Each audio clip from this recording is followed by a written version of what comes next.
Yes, dear students. Next is what is chemical equation? बेटा chemical equation क्या है? आप लोगों ने पहले भी कुछ क्लासेस में लिखी हुई हैं, इस 8th में पढ़ी थी कुछ इक्वेशन. सब ये होती क्या है? The short hand method of representing a chemical reaction in terms of symbols and formulas of different reactant and product is called chemical reaction. देखो, दो तरीके से इनको लिखा जा सकता है. इसको बोलते हैं short hand method of writing. एक तो है जैसे जिंक जब हाइड्रोक्लोरिक एसिड के साथ रिएक्ट करता है तो zinc plus dilute hydrochloric acid gives zinc chloride plus hydrogen gas. तो ये है word equation. Short hand method means in दोनों के बीच में, ये दो हमारे रिएक्टेंट थे, इन दोनों के बीच में हमने प्लस लिखा है. ऐसे we are having two products. In between the two products we are writing plus. This is the short way of writing the equation. Next is symbolic equation.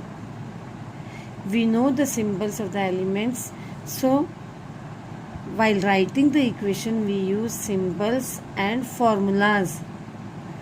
Zinc has a symbol Zn and the formula of the hydrochloric acid is HCl.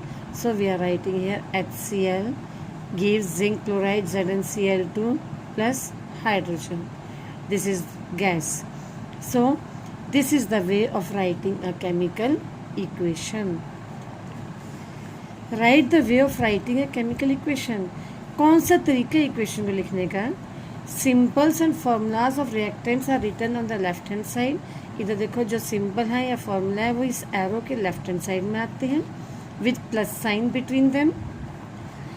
The symbols and formula of product are written on right hand side. Symbol और formulas ये right hand side में लिखे हुए हमने with plus sign between them. Arrow sign is put between the reactant and product. और reactant ये reactant हो गया, ये product हो गया, इसके बीच में what we are putting? Arrow sign. Now, what does the arrow sign indicates?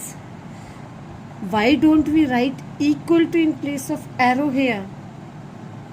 Beta, arrow indicates the direction in which the reaction is proceeding. Means इस arrow का क्या मतलब है कि ये दोनों चीज़ें मिलके ये दे रही हैं, ना कि ये दोनों मिलके ये दे रही हैं. तो ये arrow ये बताता है कि these two reactant combine to give these two products. तो ये एरो डायरेक्शन बताता है कि किस डायरेक्शन में आपका रिएक्शन प्रोसीड कर रहा है. अब एक होती है अनबैलेंस्ड इक्वेशन और दूसरी होती है बैलेंस्ड इक्वेशन. बेटा अनबैलेंस्ड इक्वेशन को स्केलेटल इक्वेशन भी कहते हैं. वो क्या होती है? The equation in which atoms on both the sides of the equation are not equal. For example hydrogen plus oxygen gives water. आप इधर देखो, इधर हाइड्रोजन के 2 एटम्स हैं. H2 means 2 atoms of hydrogen, O2 means 2 atoms of oxygen. Here H2O.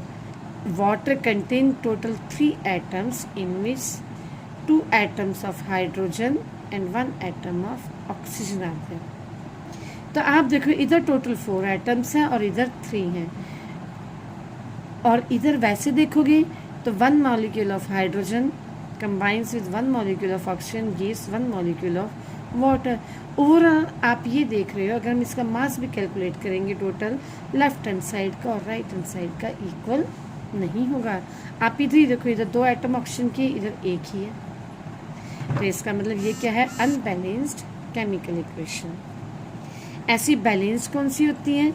जिसमें दोनों side में equal होते हैं. अब इधर देखो, हमने इधर 2 लगाया और इधर 2 लगाया, इसको बैलेंस कर दिया. अब देखो इधर 4 एटम्स ऑफ हाइड्रोजन हो गए, इधर भी 2 2 4 एटम्स ऑफ हाइड्रोजन हो गए.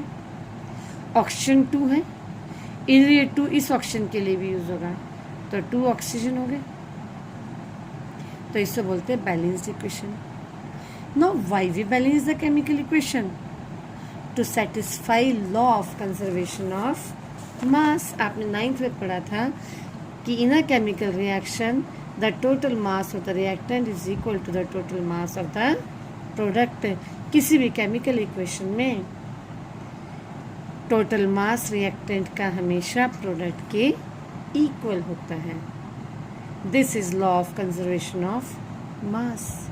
मीन्स अगर आप कोई चीज़ सपोज पेपर भी जलाते हो तो पेपर जलाने से जो ऐश मिलती है पेपर का और ऐश का मास इक्वल होना चाहिए। लेकिन आप कहोगे ऐश तो हल्की होती है, लेकिन बेटा क्या हुआ, जलाने से कुछ गैस भी तो प्रोड्यूस हुई।